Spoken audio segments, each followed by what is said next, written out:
Hypnosis pre-talk. We're getting ready to take the client into a hypnotic state.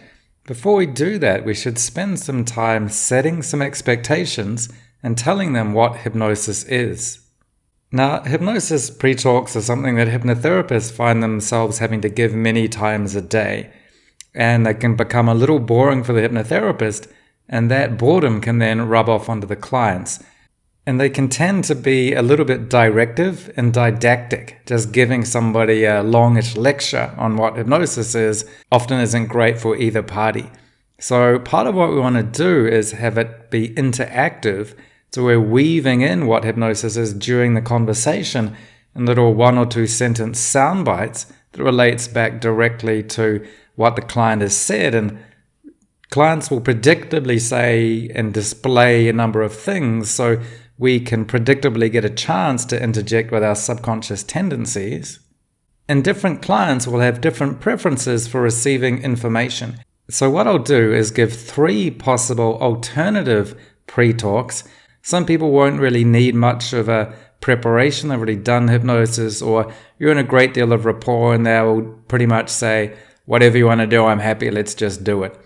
Even so, there are some expectations and things that you need to clear up before you go into hypnosis, so you can just give them a quick version of some of the things that I'm going to show you now.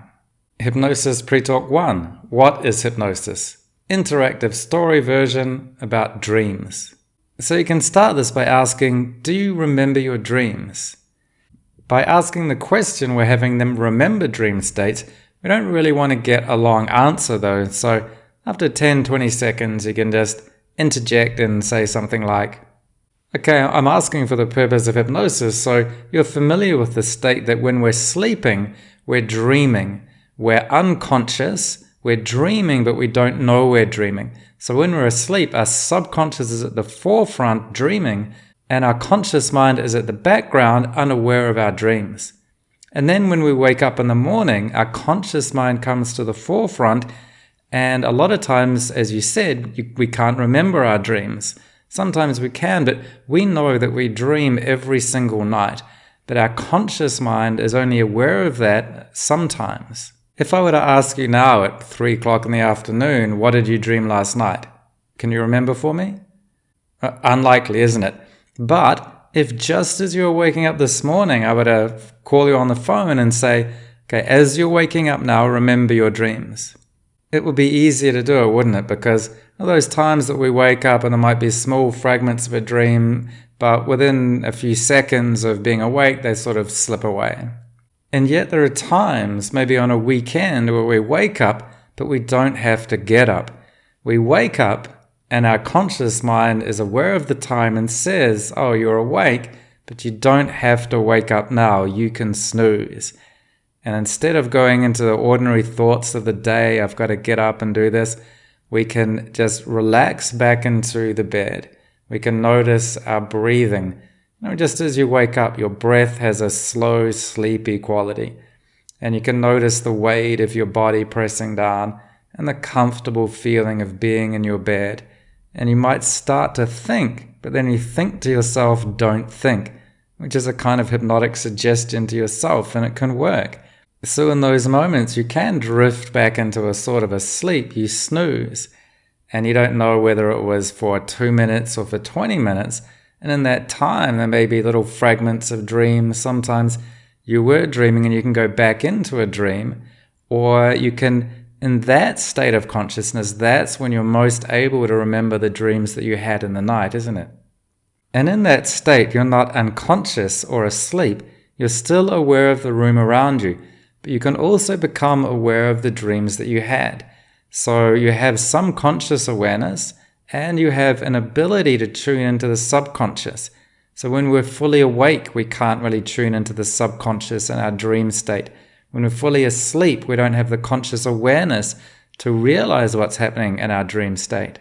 But it's in that in-between state, where we're not fully asleep and not fully awake, we can utilize our conscious decision-making to allow ourselves to choose to be in a snooze state, and it's at those moments that we can access our subconscious mind to be a witness to the dreams that the subconscious mind has. Now, we're not really that interested in the content of the dreams at this stage. What we are interested in is the process by which we can witness our dreams. So that's a naturally occurring short window of hypnosis.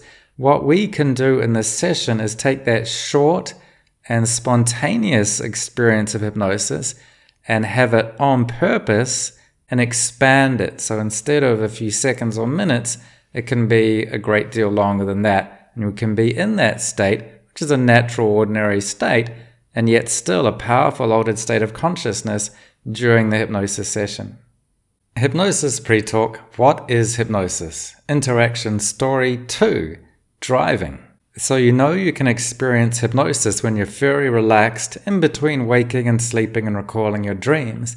And yet you can experience it in the day, and you can experience it while you're daydreaming, and you don't have to be relaxed at all. In fact, you can experience it and often do while you're driving a car. So do you drive often? So you know what it's like when you learn to drive a car, and at the beginning it's overwhelming. Our conscious mind has to concentrate on so many things, and yet pretty soon we program that behavior into our subconscious mind, so we don't have to consciously think about it at all. That pre-programmed behavior is installed in our subconscious mind, and that helps us. And when we drive on familiar roads, we're also often on an autopilot. On an unfamiliar road, we often have to concentrate, look where we're going, look for landmarks, and it can be a bit more stressful, and our perception of time can be that it appears to take longer to get there. Once we know the route, we can get there automatically, hardly even thinking about it, and the journey can appear to go in a much quicker amount of time. So we can call this a highway hypnosis. Our autopilot is kicking in, our subconscious mind is effectively driving the car mechanically and running the pre-programmed route, and we get a time distortion. All of these have got everything to do with the subconscious mind. Have you ever drifted away while driving and missed your turnoff? Maybe it's a Sunday, and most days you'll drive to work, but today you're going to the cafe, but you take the turn off to work anyway out of habit. And maybe you come back to reality at the steering wheel and notice that your hands are white-knuckling it because you were thinking of some stressful scene at work, and that visual image that you made in your mind was more vivid and real than driving along on a Sunday on the way to your local cafe. Now, in our life, it can be useful to be able to program in behaviors so we can drive the car without thinking about it. And we can program in the route so we can drive to work without having to think about it. But for that one day that we decide we want to make a change, and we find the programming in our subconscious mind is working against us, so we say we want to go to the cafe, but we keep turning off to work. We say we want to be relaxed and at peace, but we keep making the turn to stress or anger or fear or guilt.